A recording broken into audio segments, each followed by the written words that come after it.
नमस्कार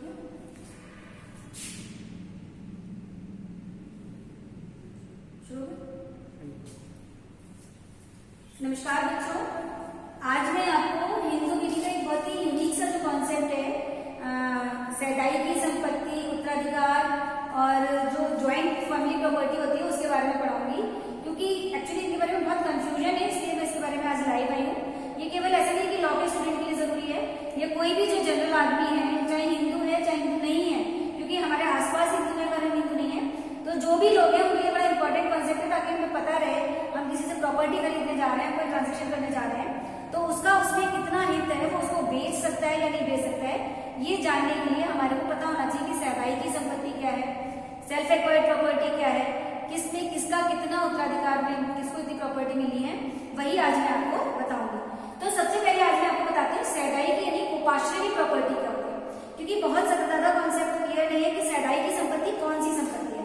सपोज मान लीजिए कि एक एक्स व्यक्ति है, एक्स व्यक्ति के पास उसको ए प्रॉपर्टी है, तो जो इसने सेल्फ परचेज की है, उसने खुद खरीदी है, तो ये प्रॉपर्टी जो है एंसेस्ट्रल प्रॉपर्टी में नहीं जाएगी, क्योंकि उसकी सेल्फ एक्वायर्ड प्रॉपर्टी में मानी जाएगी कि उसने स्वार्जित करी है, खुद ही कमाई है। अब इसके बाद एक ये बी प्रॉपर्टी है जो इसको अपने पिताजी से गिफ्ट में मिली है, यानी पिताजी ने इसको दान करी है, गिफ्ट करी है, जो गिफ्ट में मिली है, तो ये प्रॉपर्टी भी एंसेस्ट्रल प्रॉपर्टी में नहीं जाएगी, ये भी स्वार्जित संपत्ति मानी जाएगी। अब इनके फादर ने मरने से पहले सी प्रॉपर्टी थी जो इनके नाम में विल कर दी, तो इनके पिताजी से जो संपत्ति इन्हें विल में मिली वो संपत्ति भी सहदाई की संपत्ति में नहीं जाएगी, वो भी एक स्वार्जित संपत्ति है, और उस संपत्ति में जो है इनका हिस्सा रहेगा। स्वार्जित और सहदाई की संपत्ति का जो डिफरेंस है वो मैं भी बताऊंगी। पहले आप ये समझिए कि स्वार्जित संपत्ति कौन सी होती है, सहदाई की संपत्ति कौन सी होती है।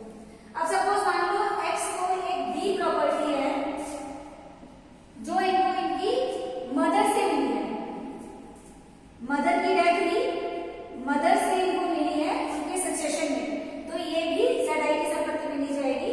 मदर के थ्रू, नाना नानी के थ्रू जो संपत्ति मिलती है वो सहदाई की संपत्ति में नहीं आती। अब एक्स को एक ई प्रॉपर्टी है, ये जब इनके फादर की या फादर के फादर यानी दादाजी की डेथ हुई, तो उनके डेथ होने में ये ई प्रॉपर्टी उत्तराधिकार के माध्यम से एक्स को मिली, ये जो है सक्सेशन से इनको मिली है उत्तराधिकार के माध्यम से, तो ये प्रॉपर्टी जैसे ही इनके पिताजी की डेथ हुई और इनको मिली, ये जो है उपाश्रयी प्रॉपर्टी हो गई। सहदाई की संपत्ति ये संपत्ति है, केवल ये जो सारी की सारी संपत्तियां हैं ये सहदाई की संपत्ति नहीं, स्वार्जित संपत्ति कहलाएगी। केवल जो ई प्रॉपर्टी है ये सहदाई की संपत्ति है, यानी उपाश्रयी प्रॉपर्टी है। डी ए बी सी ये सारी की सारी इसकी स्वार्जित संपत्ति।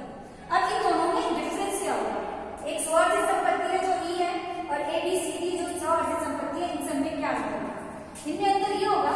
अब सपोज मान लो कि एक्स जो है इनके एक बेटा पैदा हो जाता है और एक बेटी पैदा हो जाती है 2007 में।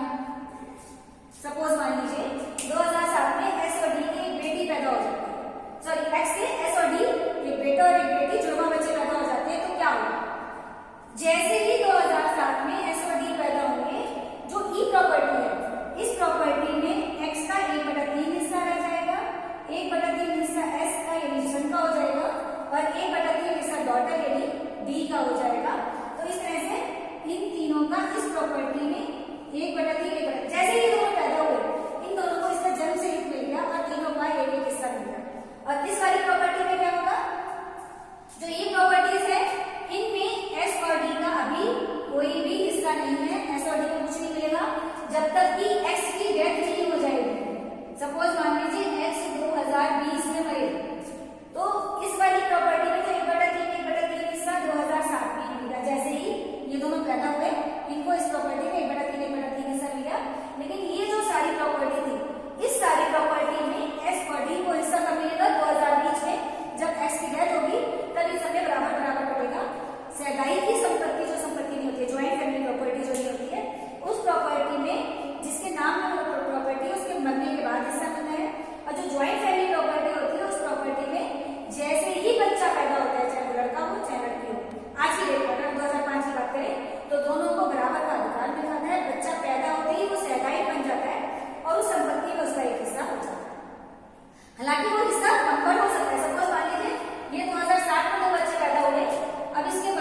हिस्सा कम पर होता रहेगा, अगर कोई बच्चा पैदा हो जाएगा तो हिस्सा कम हो जाएगा।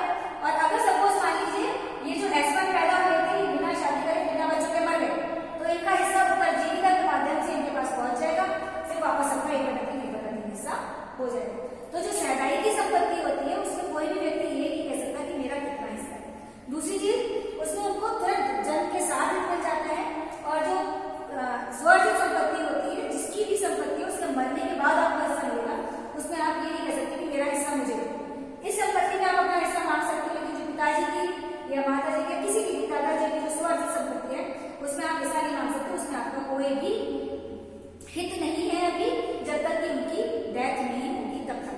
तो इस तरह से सहदाई की और स्वार्जित संपत्ति का डिफरेंस, सहदाई की जो आपको सक्सेशन में मिली है, और ये सारी संपत्तियां चाहे गिफ्ट में मिली है, चाहे विल में मिली है, चाहे आपको किसी और से सक्सेशन में मिली है, वो सारी की सारी संपत्ति आपकी स्वार्जित संपत्ति में आती है। और उसमें आपके बच्चों का जन्म से, आपके बच्चे मतलब पुत्र पौत्र प्रपौत्र सबका जन्म से कोई हित नहीं होता, जब आपकी मृत्यु होगी उसके बाद ही आपकी संपत्ति मिलती है।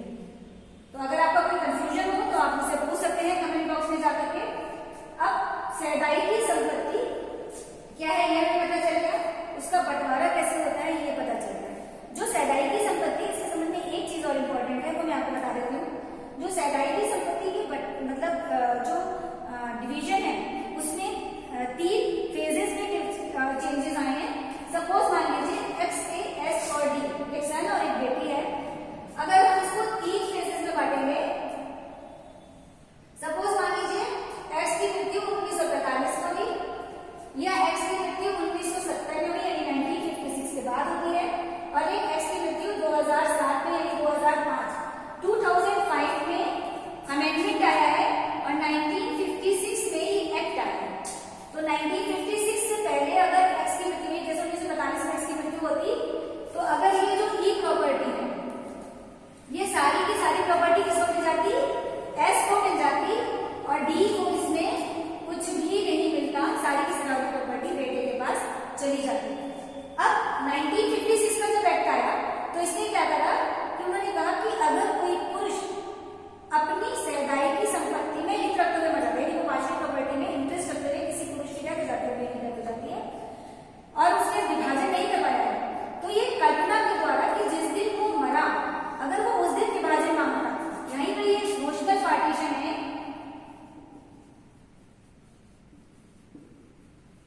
नोशनल पार्टीशन, इसको काल्पनिक विभाजन भी कहते हैं।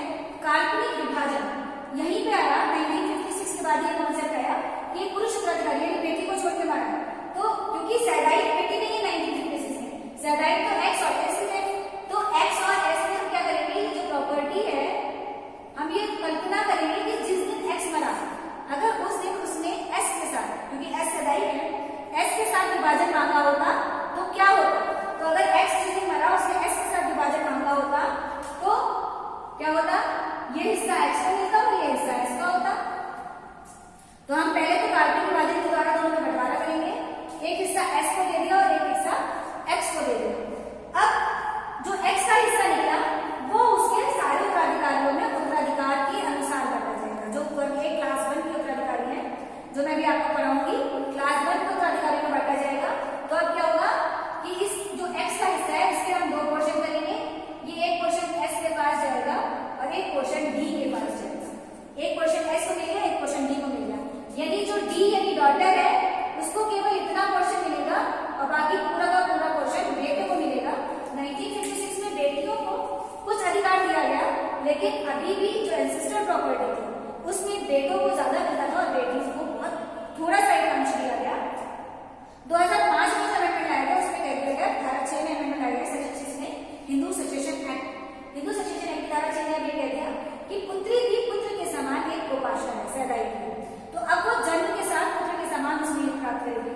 मतलब क्या होगा, अब 2007 में जब X की डेथ हुई तो इस प्रॉपर्टी में सीधे सीधे 2 हिस्से कर दिए जाएंगे, एक S को मिल जाएगी और एक D को मिल जाएगी, यानी दोनों का बिल्कुल बराबर बराबर हिस्सा हो गया। जो यहाँ पे 2005 में अमेंडमेंट लाया गया उसमें कह दिया गया कि बेटी को जन्म से ही मिलेगा, ऐसा जरूरी नहीं कि बेटी को 2005 के बाद पैदा होना, बेटी चाहे 2005 से पैदा हुई हो चाहे बाद में पैदा हुई हो, उसको एक 2005 के अमेंडमेंट से तुरंत मिल गया। जैसे मैं 2005 से पैदा हो चुकी हूँ, तो मेरी जो एंसेस्टर प्रॉपर्टी अगर कोई है तो उसमें मेरे को बराबर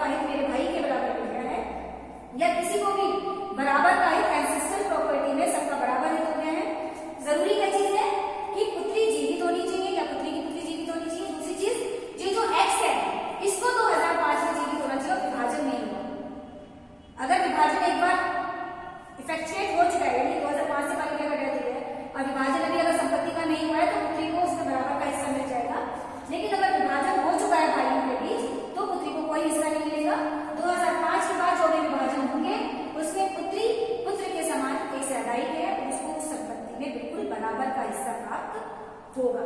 तो इसीलिए अब पुत्री भी सेल्फ आइडेंटिटी। अगर 2005 से पहले को देखते हैं तो ये जो सेल्फ एक्वायर्ड प्रॉपर्टीज हैं ए, बी और सी, डी, ये जितनी भी प्रॉपर्टीज हैं इन सब का हम 2005 से पहले डिवीजन करते हैं।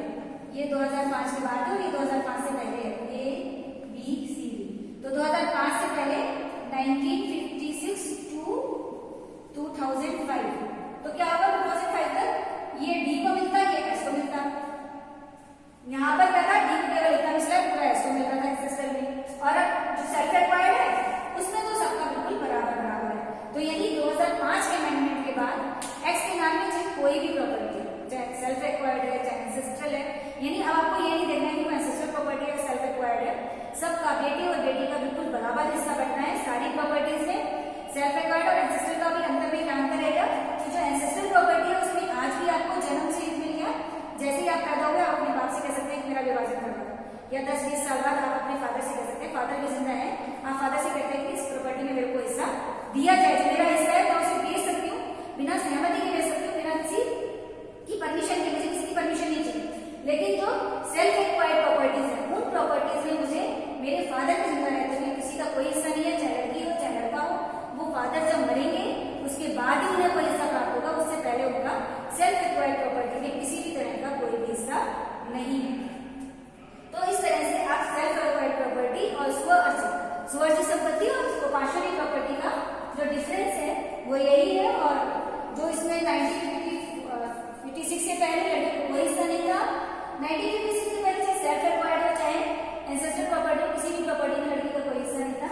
1956 के बाद सेल्फ एक्वायर्ड बिल्कुल बराबर आ गया, यानी स्वअर्जित जो संपत्ति थी पिता ने जो खुद कमाई थी उस संपत्ति में लड़की को बिल्कुल बराबर का हिस्सा दे दिया गया और लड़के को भी बराबर का हिस्सा था। लेकिन जो एंसेस्ट्रल यानी कोपाशरी प्रॉपर्टी थी उसमें कम हिस्सा था। और जो 2005 के अमेंडमेंट के बाद सबका बिल्कुल बराबर का हिस्सा हो गया है, चाहे वो लड़का है चाहे लड़की है, दोनों को कोपाशरी बना दिया गया है और दोनों का बिल्कुल बराबर का हिस्सा हो गया है। कोपाशनर कौन कौन होता है, मतलब जो कोपाशनरी आप पढ़ते हैं ना तो उसमें 4 डिग्री तक दिया होता है, 4 डिग्रीज तक जो है कोपाशनरी प्रॉपर्टी क्रिएट होती है। तो 4 डिग्री से मतलब क्या होता है कि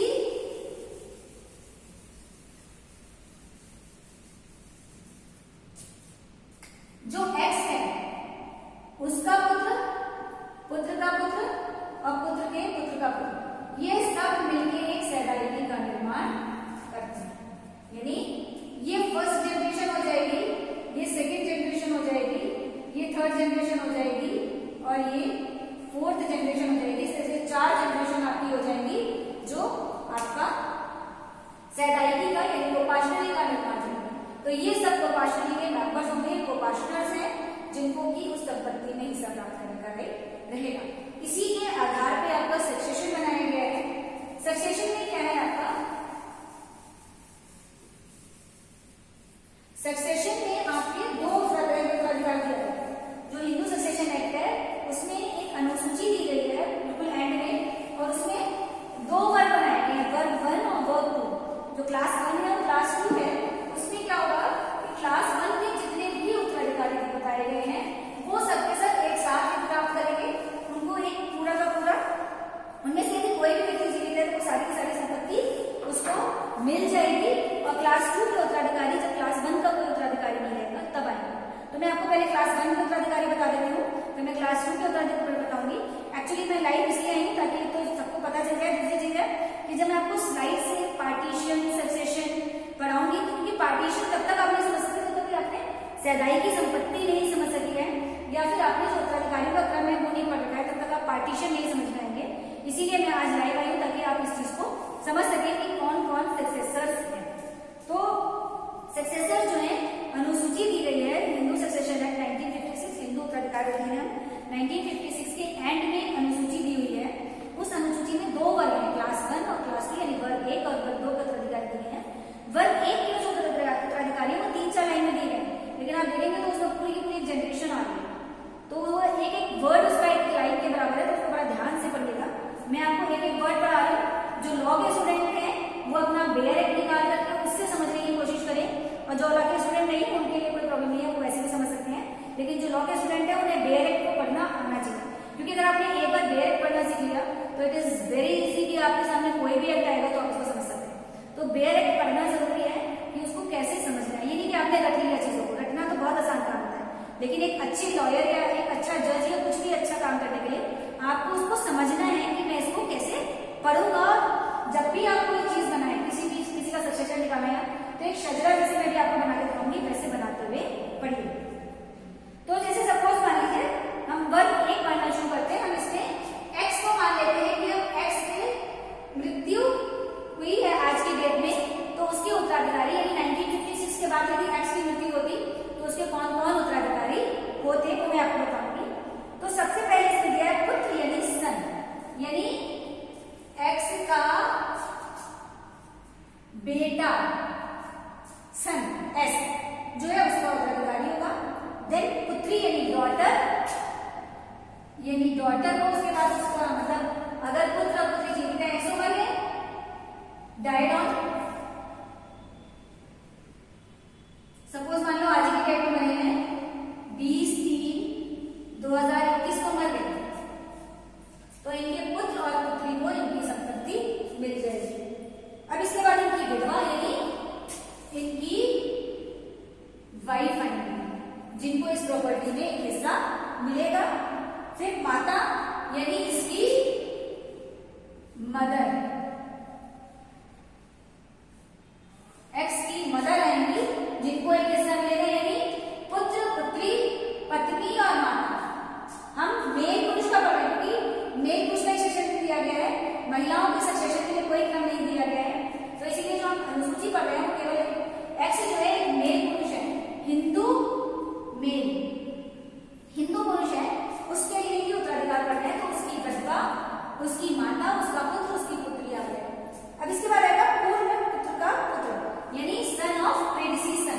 अब हम ये मान लें कि एस जो है 1998 में मर चुके हैं, तो जब ये मर गए तो इनका पुत्र एस का पुत्र, तो ये पूर्व पुत्र का पुत्र यानी सन ऑफ प्रेडिसीसन एक्स के पूर्व पुत्र का पुत्र यहाँ पे आ जाएगा, इनका जो हिस्सा होगा वो इसको मिल जाएगा।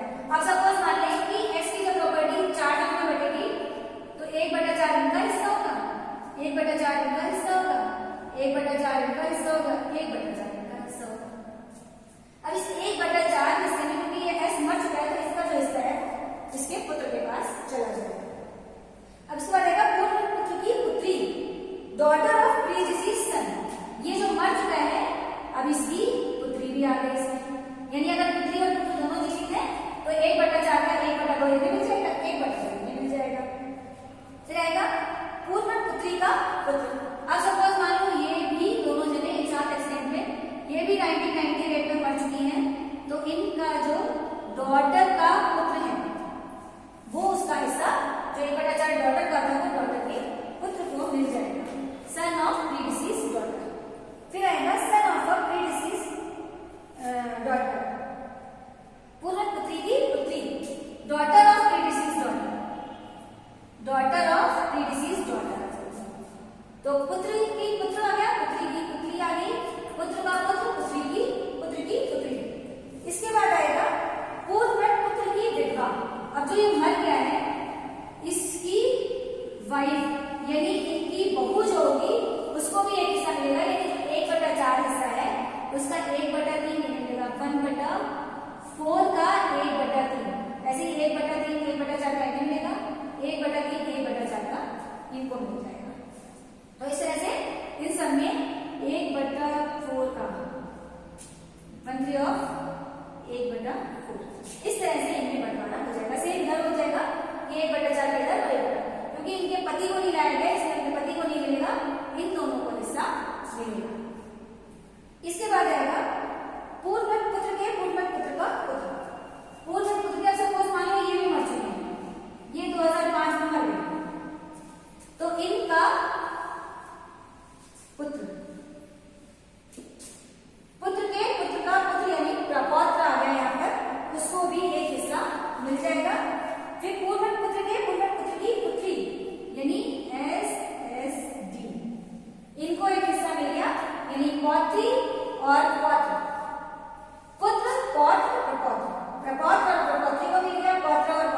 पुत्री। ये थर्ड जनरेशन चल रही है, आप देखिए। अगर इसको फर्स्ट मानेंगे तो ये फोर्थ जनरेशन चल रही है। First, second, third, fourth generation में ये दोनों 2005 के बाद, 2005 में इनको जोड़ा गया है, 2005 में इनको जोड़ा गया है। 4 उत्तराधिकारी हैं जिनको 2005 में जोड़ा गया है। ये 2005 से पहले वर्ग 1 में नहीं थे, वर्ग 2 के उत्तराधिकारी थे। फिर इसके बाद आएगा पूर्ववत पुत्र के पूर्ववत पुत्री। ये जो है पुत्री भी इनकी मर चुकी है, अभी तक पुत्री के नीचे की जनरेशन इसमें नहीं आई थी। पुत्री की पुत्री, यहाँ पे आता है पुत्र की पुत्री की पुत्री, इनको भी एक हिस्सा मिलेगा। फिर लास्ट में पूर्ववत पुत्री है, पूर्ववत पुत्र की पुत्री, इसकी पूर्ववत पुत्री के पुत्र की जो पुत्री है, ये भी यहाँ पर आ गई। इनको भी 2005 में जोड़ा गया है। यदि अगर कोई भी नहीं है और ये है तो इनको सारी सारी संपत्ति मिल जाएगी। मतलब इनमें से कोई भी एक जीवित है तो सारी सारी संपत्ति उसको मिल जाएगी। अगर एक से ज्यादा जीवित है तो वो अपनी डिग्री के हिसाब से ऊपर के लोग नहीं है तभी नीचे जाएगी। अगर ये डी जीवित होती तो इनको कोई हिस्सा नहीं होता। डी मर रही है तो इनका हिस्सा आएगा, अगर ये मरेगी तब इनका हिस्सा आएगा। जब तक ये जीवित है तब तक इनका कोई हिस्सा नहीं आएगा। अब अगर आप देखेंगे तो पुत्र की पुत्री, पुत्र की पुत्री का पुत्र, ये जो है इसको हम सर्कल कर देते हैं। ये ऐसे ही सेम टू सेम पुत्री के पुत्र का पुत्र, ये दोनों एक ही जनरेशन के हैं। जो फोर्थ जनरेशन है इसी जनरेशन के हैं, लेकिन इन दो लड़कों को यहाँ पर नहीं जोड़ा गया है उत्तराधिकारी। तो इन लोगों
सिस्टर, ये इनके कौन से हो गए?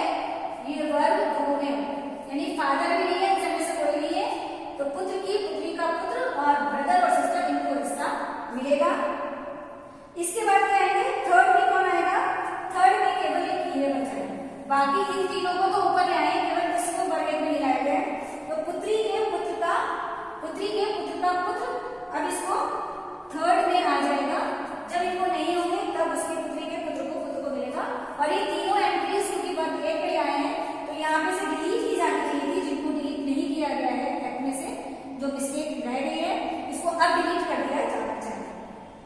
इसके बाद आता है भाई का पुत्र, ब्रदर्स सन, भाई का पुत्र और भाई की डॉटर, ऐसे ही सिस्टर का सन और सिस्टर की डॉटर। ये सब के सब किसमें आ जाएंगे? चौथे नंबर पे है, फोर्थ नंबर की एंट्री है क्लास 2 में, उसमें आ जाएंगे। तो फोर्थ नंबर भाई का पुत्र, बहन का पुत्र, भाई की पुत्री, बहन की पुत्री, ब्रदर्स सन, सिस्टर्स सन, ब्रदर्स डॉटर, सिस्टर्स डॉटर। ये फोर्थ एंट्री आ गई। तब इन सब में से जब कोई नहीं होगा, ये भी नहीं होंगे, ये भी नहीं होंगे, वो भी नहीं होंगे, ये भी नहीं होंगे, तब इन सबको संपत्ति में हिस्सा पाने का अधिकार मिलेगा। फिर उसके बाद आएगा पिता का पिता, यानी आपके दादा और दादी। पिता का पिता और पिता की माता, यानी दादा और दादी आ जाएंगे। फिर इसके बाद दादा दादी किस नंबर पे आए? 5वें नंबर पे है। इसके बाद आएगा पिता की विधवा, यानी आपके जो फादर है, इनकी वाइफ। आप कहोगे वाइफ तो मदर ही थी, तो मदर को तो ऊपर ले आए। वाइफ से मतलब हुआ कि जो मदर है वो तो आपकी सगी माँ है, ये सौतेली माता हो सकती है, तो उनको भी एक हिस्सा मिलेगा। पिता की विधवा जो है ये 6ठे नंबर में आएंगी। और इसी तरह से जो ब्रदर की वाइफ है, ब्रदर की विधवा, अगर आपके ब्रदर की डेथ हो चुकी है तो उसकी विधवा भी जो है 6ठे नंबर में, यानी सौतेली माता और भाई की विधवा एक साथ एक हिस्सा प्राप्त करेंगे, उन्होंने आधा आधा संपत्ति बढ़ जाएगी। फिर पिता का भाई, पिता का भाई यानी चाचा और पिता की बहन यानी बुआ, चाचा ताऊ और बुआ, यानी भाई और बहन जो है, आप इसके एक्स के चाचा और एक्स की बुआ जो है उनको हिस्सा मिलेगा जब इनमें से कोई भी नहीं होगा। फिर माता की पिता और माता की माता, यानी आपकी जो ये मदर है इसकी मदर की मदर और मदर के फादर, यानी आपके नाना और नानी, सॉरी ये फादर, मदर के फादर हो गए और ये मदर की मदर, नाना और नानी को हिस्सा मिलेगा। नाना नानी आपके आए 8 नंबर पे, दादा दादी 5वें नंबर पे है, फिर नाना नानी 8 नंबर पे आए। तो वो डिमार्केशन अभी नहीं चल रहा है, जो डिफरेंस है लड़के लड़की का कि नाना नानी बाद में आए हैं, तो वो डिफरेंस है और वो आज भी बना हुआ है। हमने भले ही बहुत हद तक हिंदू विधि में जो लड़के लड़की का भेद था उसको बहुत हद तक समाप्त कराया है, लड़कों को बहुत अधिकार दिए गए हैं, लेकिन आज भी बहुत छोटी छोटी बातें हैं जो भी रह गई है। दूसरी चीज है कि लड़की को अधिकार दे दिया गया है, लेकिन इन रियलिटी आज भी लड़की को सक्सेशन में नहीं मिलता है। इस लड़की, अगर लड़की के पास बहुत पैसा है तो ठीक है कि उसको कुछ ना दिया जाए, और सारी प्रॉपर्टी लड़के को अगर वहां पे ज्यादा नहीं है तो लड़के को मिलनी चाहिए, ठीक है। मेरा कहना है कि अगर दोनों के पास बहुत है दोनों में बांट दो, अगर दोनों में से किसी एक के पास कम है, चाहे वो लड़का हो चाहे लड़की, जिसके पास कम है उसको ज्यादा हिस्सा मिलना चाहिए। दूसरे के पास अगर बहुत है तो उसको अगर नहीं भी मिलता है तो देने चाहिए, क्योंकि बच्चे दोनों एक ही माँ बाप के, इसलिए सब में बराबर हिस्सा मिलना चाहिए।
माय प्लेजर कि मैं आपको कुछ भी समझाऊंगी और मेरे जितना हो सका मैंने आपको समझाया है।